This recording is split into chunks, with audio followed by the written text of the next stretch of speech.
Jurado, yo también. Dale. Ahí estamos. Bueno, Adrián, primero presentate y ahí te hago la primera pregunta. Bueno, mi presentación puede ser más académica, si querés. Yo soy profesor de historia, soy doctor en historia por la Universidad Nacional de La Plata, en la Facultad de Humanidades y Ciencias de la Educación. Además, soy integrante del Centro de Documentación e Investigación de la Cultura de Izquierdas, el CEDINCI. eh, y también integro el comité editor de la revista Políticas de la Memoria.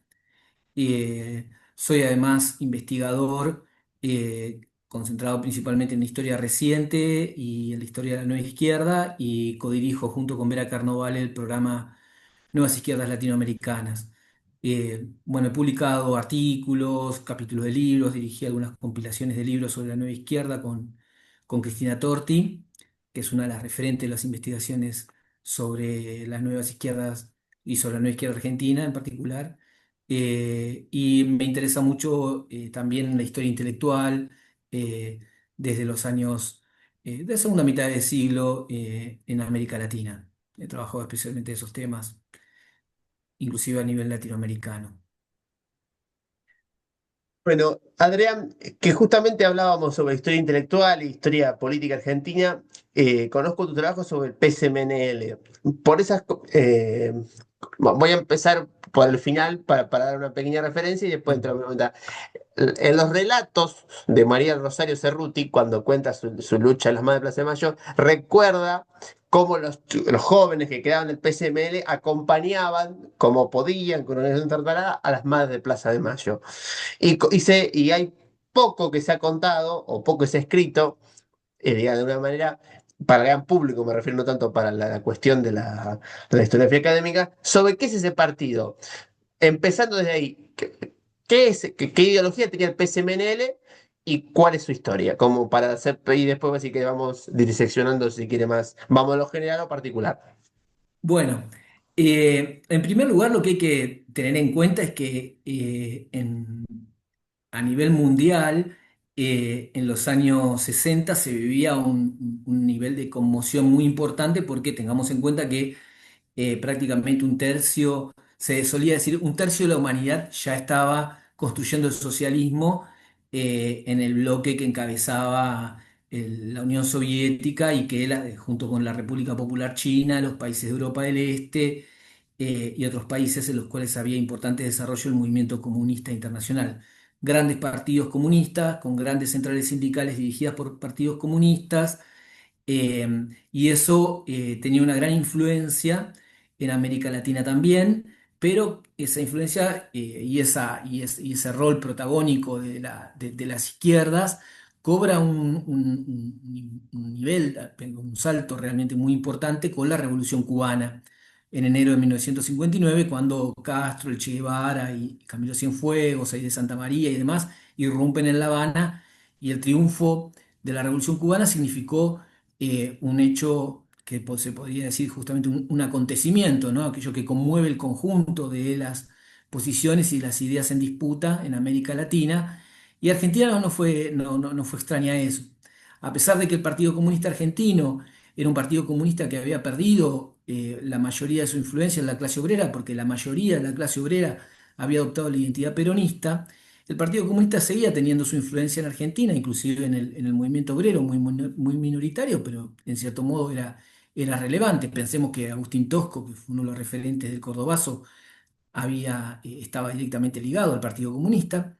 Entonces el Partido Comunista tenía influencia, y la Revolución Cubana, y luego, a partir de 1961, 62, cuando empiezan a llegar las novedades de las divergencias entre el Partido Comunista de China, encabezado por Mao Zedong, ahora se le llama Mao Zedong, pero en 1961, 62 se le decía Mao Zedong, era un polémico agudo contra el Partido Comunista de la Unión Soviética que encabezaba Nikita Khrushchev. Y en La Plata, la Federación Juvenil Comunista era muy importante, tenía mucha influencia, no solamente en la universidad, sino entre los obreros petroleros, también tenía entre los ferroviarios y otros sectores del mundo del trabajo. Y una célula de la Federación Juvenil Comunista, encabezada por Oscar Ríos y José Ríos, eh, exigieron que saber por qué se estaba produciendo una nueva ruptura en el movimiento comunista internacional, ¿no?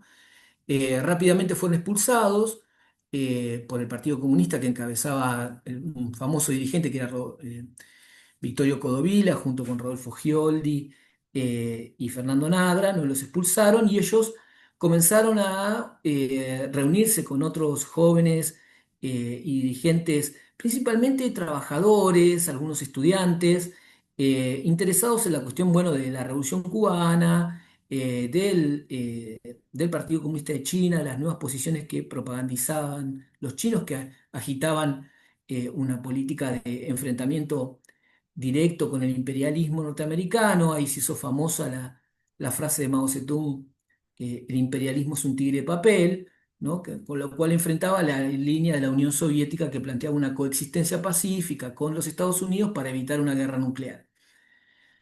Esto impactó entre los jóvenes que se estaban reuniendo alrededor del grupo de Oscar y José Ríos, y empezaron a armar una nueva organización que no acordaba con otros grupos de la nueva izquierda que ya se estaban formando en esa época. Por ejemplo, en el momento en que surge lo que ellos empiezan a construir como el Partido Comunista Marxista-Leninista, PCML, ya existía otro partido maoísta que se llamaba Vanguardia Comunista. Nada más que Vanguardia Comunista, que tenía más militantes, tenía un periódico que se llamaba No Transar y que tenía mucha influencia en la Federación Universitaria Argentina, dirigía centros de estudiantes y demás. Vanguardia Comunista provenía de una ruptura del Partido Socialista, de lo que se llamó el Partido Socialista de Vanguardia. Eh, Vanguardia Comunista se había fundado en 1965. Y en 1967 la Juventud Comunista, la Federación Juvenil Comunista, sufre una nueva decisión, pero la más importante, ¿no?, de toda su historia, que es cuando se rompe con el Comité Nacional de Recuperación Revolucionaria, así se llamaban en esa época, como hablábamos en otro momento, había una ensalada de letras. Todavía había que redefinirlo. La cantidad de nombres bueno, hoy también las organizaciones políticas tienen muchos nombres y muchas letras, pero en esa época la definición ideológica era muy importante, ¿no? Para definir había que hacer la revolución, sí, todo el mundo estaba de acuerdo en eso. Bueno, pero ¿con qué teoría? ¿Con qué objetivo? ¿Socialista, nacional y popular, digamos? ¿Hacerse peronista, no hacerse peronista? ¿Aceptar a Perón, no aceptar la dirección de Perón porque era un líder burgués? Eran todas discusiones que se daban en todas las organizaciones de la nueva izquierda.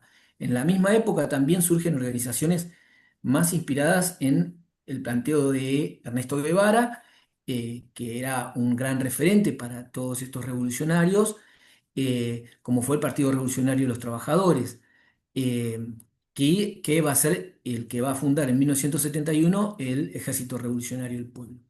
El grupo de los hermanos Ríos, que va a formar en 1971, entre 1969 y 1971 van a constituir el Partido Comunista Marxista-Leninista, PCML, todo con mayúsculas.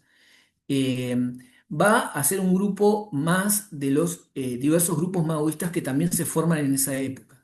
En ese momento, el Partido Comunista Revolucionario, era el fruto de esta ruptura de la Juventud Comunista, de la FJC, que te mencioné antes, también adopta el maoísmo.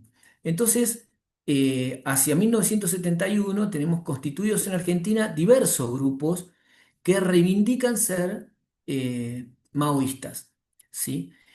El PCML, el Partido Comunista Marxista-Leninista, que lideraban los hermanos Ríos y otros camaradas de esa organización, tenía un gran desarrollo en la ciudad de La Plata, y también comenzó a constituir comités en la capital federal, en Mar del Plata, eh, en Entre Ríos, en Paraná, y tenía también desarrollo, envió militantes y desarrollaron grupos activistas en Mendoza y en Chaco, entre otros lugares.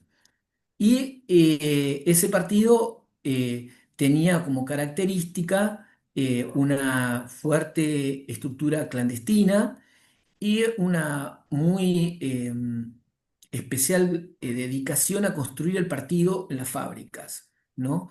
Si bien todos los partidos de la nueva izquierda querían disputar la dirección de la clase obrera y tenían militantes en las fábricas, el PCML prácticamente tenía a todos sus integrantes que reclutaba en diversos espacios, sean de clase media, estudiantes, facultades, estudiantes secundarios y demás, tenía una muy fuerte política de instalación de los militantes en las fábricas para construir eh, células de resistencia clandestina, así se llamaban sus grupos. No, por eso quería hacer pequeño comentario, también para hacer una pequeña apóstata. No se, también se puede decir que todos esos grupos que surgen después del Mayo francés, que podemos llamar nueva izquierda, donde la izquierda se amiga con el psicoanálisis, con la libertad sexuales y demás, cuando hay un acercamiento de esos dos sectores sociales, digo, el PSML es una excepción porque, va, se puede decir que constituye una excepción porque, digo, los partidos de nueva izquierda que surgen después del 77 y 78 eran poco plebeyos, salvo este caso u otros, que digo, el PCR o en menor medida otras expresiones de izquierda que empiezan a surgir, son, si se quiere, más pequeño burgueses. ¿El PSML sería una excepción a eso? Mirá, es muy difícil establecer esto y es una discusión muy interesante, ¿no? Recientemente se estaba discutiendo en este libro de Emilio Krenzel, por ejemplo, Pensar los 30.000, invita a seguir la discusión acerca de cuál era el origen social de la mayoría de los desaparecidos, ¿no? Por ejemplo, y entre los cuales hay una gran cantidad de desaparecidos, de gente que fue secuestrada y apresada, que era del Partido Comunista Marxista-Leninista, PCML. Y si esa composición de clase era principalmente clase trabajadora o de clase media, ¿no? La cuestión me gusta mucho que hayas usado la palabra así, la pequeña burguesía, porque era una palabra muy usada en la izquierda en los años 70, y era porque ser de clase media era algo mal visto, porque la clase media sería una clase que no sería lo suficientemente revolucionaria, porque en esa época se creía, se consideraba que la clase obrera, no solamente por ser la mayoría de la masa explotada en Argentina y en otros países de América Latina y en todo el mundo, y más aún en Europa y en otros países capitalistas, esa clase era el sujeto de la revolución. Entonces había como un estigma que se le echaba en cara a los que provenían, a los militantes de izquierda que provenían de la clase media. Y eso también en Argentina era más importante aún porque a diferencia de Chile, donde la mayor parte de los dirigentes obreros eran comunistas, y en Uruguay, donde también buena parte de la dirección sindical era comunista, o en Brasil, donde buena parte de los dirigentes sindicales eran de origen comunista también, y otros países donde también el comunismo tenía cierta influencia entre la clase obrera, en Argentina la mayor parte de la clase obrera y la dirigencia sindical era peronista. Entonces, eso duplicaba, ¿no? Reforzaba este estigma sobre quienes eran, como vos dijiste recién, pequeños burgueses.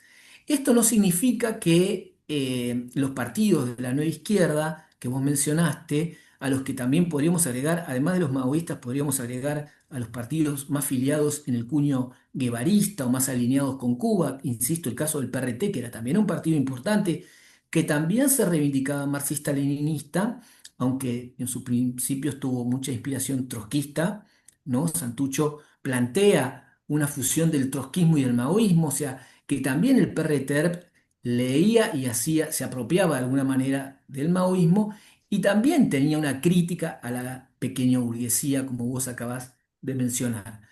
Entonces, el PCML lo que más le preocupaba no era que sus militantes no fuesen de clase media, sino que lo que le preocupaba era poder incidir dentro de las grandes fábricas, porque en ese momento la clase obrera estaba protagonizando movimientos muy fuertes de protesta social que estaba poniendo en cuestionamiento a los dirigentes sindicales de la derecha peronista, de las 62 organizaciones, inclusive de la CGT.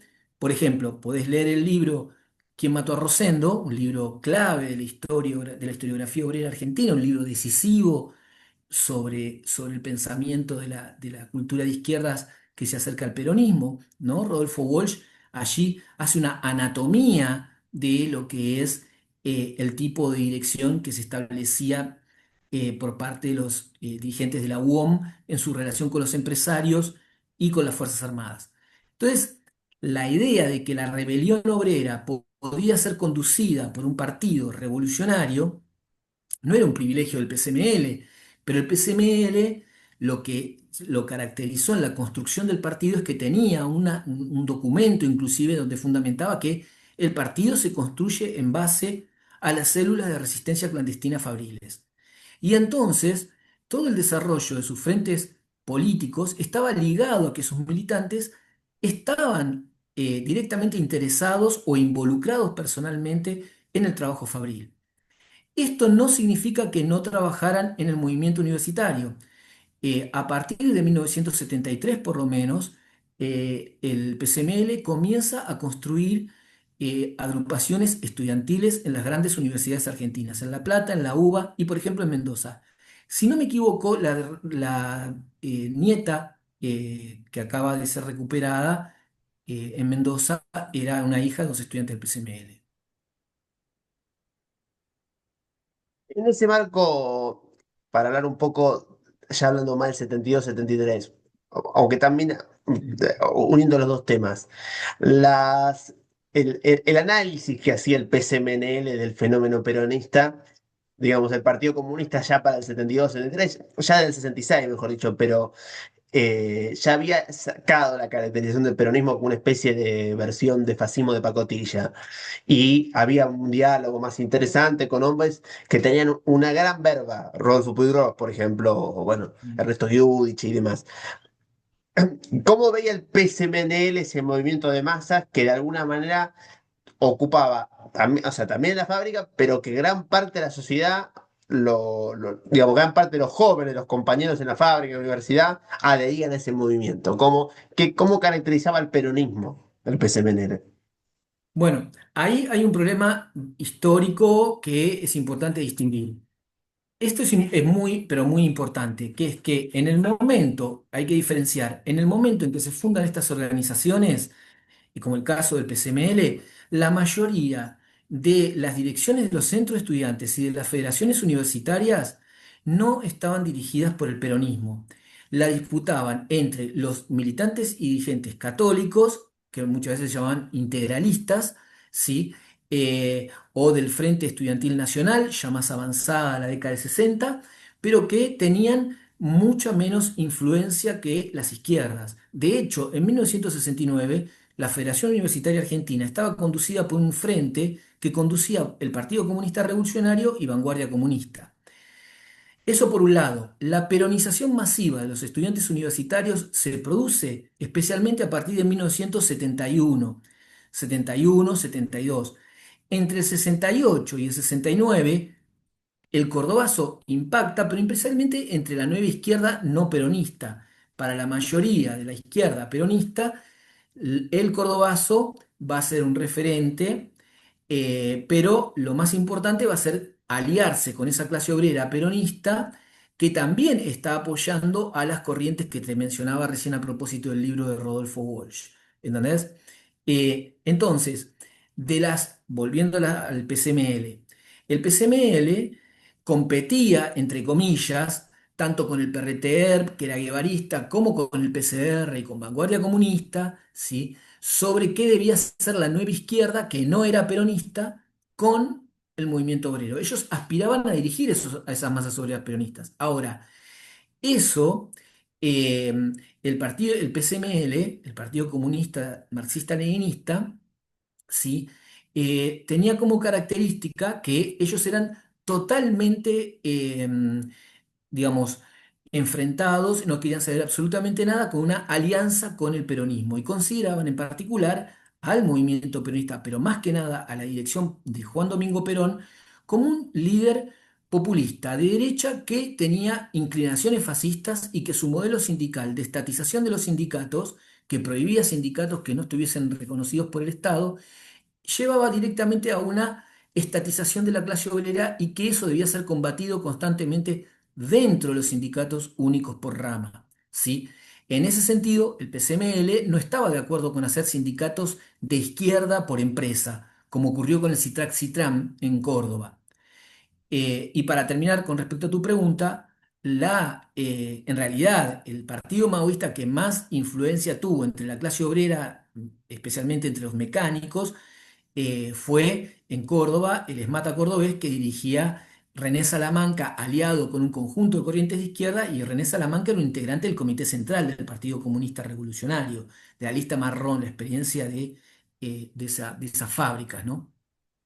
Siendo el PCR una derivación del Partido Comunista, sobre todo de la juventud. Prácticamente la totalidad de la conducción de la FEDE se fue al PCR porque el PCR expresaba a partir de 1978 un modelo mucho más contestatario que el Pacto Vodka-Cola, digamos, esos ¿Cómo? No, 3, 4 años. ¿Cómo? No te escuché Digo, bien. que a Brezhnev se lo acusaba del pacto vodka-cola, de la coexistencia pacífica, que Ah, fueron los años de ablandamiento de la Guerra Fría, y la contestación al sistema venía, digamos, por la cuestión del maoísmo, cosa que después también se mostró ilusoria porque Mao también después se vio con Kissinger. Digo, son esos del 67-68 hasta el 72, y esto lo entroncamos, lo entronco con la otra pregunta, digo, es también el momento de engorde de las organizaciones revolucionarias peronistas, cuando de alguna manera los proyectos por izquierda se van truncando o no van logrando, o sea, el Partido Comunista se vuelve un partido más del sistema, más popular entre los pequeños empresarios que entre los trabajadores, y esas viejas experiencias no terminan de cuajar, de alguna manera, como que mutatis mutandi, como en la década del 30, como digamos la clase obrera y la izquierda no terminan de cuajar, el peronismo de alguna manera termina aglutinando todo, digamos. Se puede decir eso, que en el 63, como Perón en el 43, el Perón del 73 también, al ver una gigantesca masa de jóvenes que no terminan de cuajar en política, dice, todo esto es mío, todo esto venga con papá. ¿Qué se puede decir? bueno, es un poco paternalista el razonamiento que sé, pero bueno, partamos de eso. A ver. En primer lugar, que la Juventud Peronista como organización política era muy fuerte, aunque no estuviese estructurada como una fuerza partidaria, sino como un movimiento con múltiples corrientes, en las cuales las corrientes que no eran marxistas eran las predominantes, antes de 1970. El marxismo entra muy fuerte en las corrientes juveniles, en las corrientes trabajadoras peronistas y entre los sectores populares peronistas, a partir de una serie de relaciones que llevan adelante Gustavo Rearte con el movimiento revolucionario peronista, el caso de John William Cook, que fue uno de los interlocutores de Perón y representante de Perón en Argentina, que se acerca a la Revolución Cubana y al marxismo de una manera muy intensa. Él y su compañera Alicia Guren van a ocupar un papel muy importante en ese proceso de radicalización. Y el movimiento peronista es fuertemente atacado por el hecho que había sido proscripto, en particular Juan Domingo Perón, ¿no? Hay que tener en cuenta que a partir de 1955, la mayoría de la clase obrera, insisto en esta cuestión, que venía votando a Perón, se encuentra con que Perón está proscripto. Tenía prohibido volver a la Argentina. Perón le habían quitado sus derechos políticos, pero no solamente le habían quitado sus derechos políticos a ser candidato y a presentarse elecciones, sino que además habían privado a las masas obreras que se identificaban con el peronismo de poder votarlo. Entonces eso generaba una predisposición a la lucha política y a la lucha social por parte de la clase obrera muy fuerte, ¿sí? Y por otra parte hay que tener en cuenta que los planes de ajuste, como los que estamos viviendo ahora, ¿no? De ajuste salarial, y de intentos de subordinar a la clase obrera para que aceptara mayores niveles de explotación dentro de un proceso de industrialización muy acelerado, como el que se dio en Argentina a partir de los años 50, ¿sí? Ese proceso llevó a que la clase trabajadora fuese un interlocutor muy fuerte para otro proceso también muy amplio de masificación de las universidades estatales. Y esa entrada en política de la juventud argentina fue muy importante, y en particular la identificación con el peronismo se transforma en las universidades en una fuerza arrolladora, a partir también de la irrupción de los grupos armados peronistas. Si bien Montoneros aparece recién en 1970, antes de 1970 había habido diversas experiencias de lucha armada fracasadas, lo que se quiera, pero existieron, ¿sí? De organizaciones armadas peronistas y a partir de 1971, ¿no? El crecimiento, como vos dijiste recién, el engorde de las fuerzas universitarias del peronismo, por ejemplo, la Federación Universitaria de la Revolución Nacional, la FURN, ¿sí? El Frente Estudiantil Nacional, ¿no? Que dirigía Pajarito Grabois, el padre de Grabois, el actual dirigente político, ¿no? Ellos crecen de una manera muy importante entre el 71 y el 73. Y eso también se empalma con algo que es muy importante, que es que las Fuerzas Armadas aceptan que no pueden mantener la proscripción sobre Perón. La realización del Gran Acuerdo Nacional, que es una política que lanza el general Lanusse, Alejandro Agustín Lanusse, de familia terrateniente, un gran militar, un importante cuadro político de las Fuerzas Armadas, plantea que no se puede mantener la proscripción a Perón o que hay que encontrar alguna manera de dar una salida electoral. Y dice que a Perón no le va a dar el cuero para volver a la Argentina. Es una frase, no estoy haciendo una ironía, la frase es esa. A Perón no le va a dar el cuero para volver. Y eso impacta fuertemente entre la juventud argentina que se recoloca en función de una simpatía por el peronismo, ¿sí? Y eso es algo muy importante en detrimento de estas organizaciones de las que veníamos hablando antes. Todas ellas, hay algo que es importante, todas las que mencioné antes, todas las organizaciones maoístas se niegan a votar a Perón y denuncian que la vuelta de Perón es un instrumento de las Fuerzas Armadas para frenar la acción de las organizaciones revolucionarias, armadas y no armadas, eh, y que ese retorno servía para que la burguesía pudiera evitar la radicalización de la lucha de clases en Argentina. Eso lo dicen el PCML, el PCR, Vanguardia Comunista, el Partido Comunista Maoísta, Poder Obrero, el PRT, ERP, digamos, es uniforme, en distintas modulaciones, esa izquierda se niega a seguir a Perón. ¿Está el tema insurreccional o el tema de la digamos, el PSMNL, para pasarlo a un lenguaje más coloquial todavía? ¿Tenía arsenal? O sea, ellos, ¿cómo se vinculan con la tesis de a las armas sí, a las armas no? A ver, son dos cuestiones que vos acabas de decir, la cuestión insurreccional y la de las armas sí y las armas no. En primer lugar, cuando surge el PCML, el Partido Comunista Marxista-Leninista, esto se ve muy también claro en el libro La Voluntad, en el primer tomo, de esta la entrevista a Daniel Egea, que es un texto muy interesante para leerlo como una narrativa de esa experiencia, ¿no? Eh, Ellos priorizaban la construcción del partido en la fábrica y en los frentes de masas. Pero todas las organizaciones maoístas eran partidarias de la violencia revolucionaria, nada más que sostenían que la violencia revolucionaria tenía como sector principal y como protagonista central las insurrecciones obreras y estudiantiles de las grandes ciudades. Esto eh, se enfrentaba a la idea de formar ejércitos guerrilleros clandestinos, como planteaban Montoneros, las Fuerzas Armadas Revolucionarias y las Fuerzas Armadas Peronistas, la FAP. Las organizaciones armadas peronistas erigían la lucha armada, los ataques comando, los secuestros, como el caso de Aramburu, o el caso de Berdanza Lusto, como el caso de la dirigente de la Fiat por parte del PRT, o el caso del foco rural en Tucumán, ¿no? Digamos, como línea principal de construcción del ejército y del partido, ¿no? Ahora, esto no significa que las otras organizaciones no eran partidarias de la violencia, también eran partidarias de la violencia y de la violencia armada.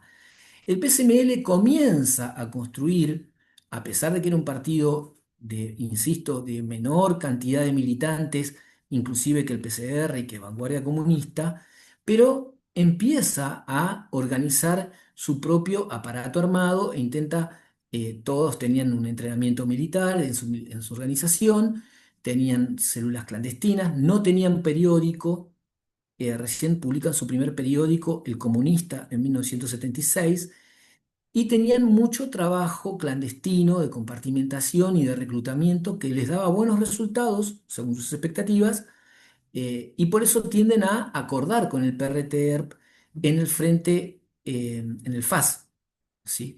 El Frente Antiimperialista por el Socialismo, y participan de esos congresos.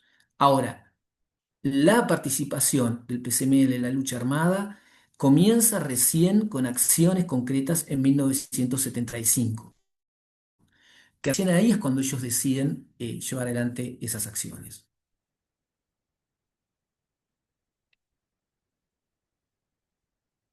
Estás muteado, Ahí Sebastián. está, esto, ¿viste? Que recién hay un intento del secuestro de un empresario en el año 76, ¿puede ser?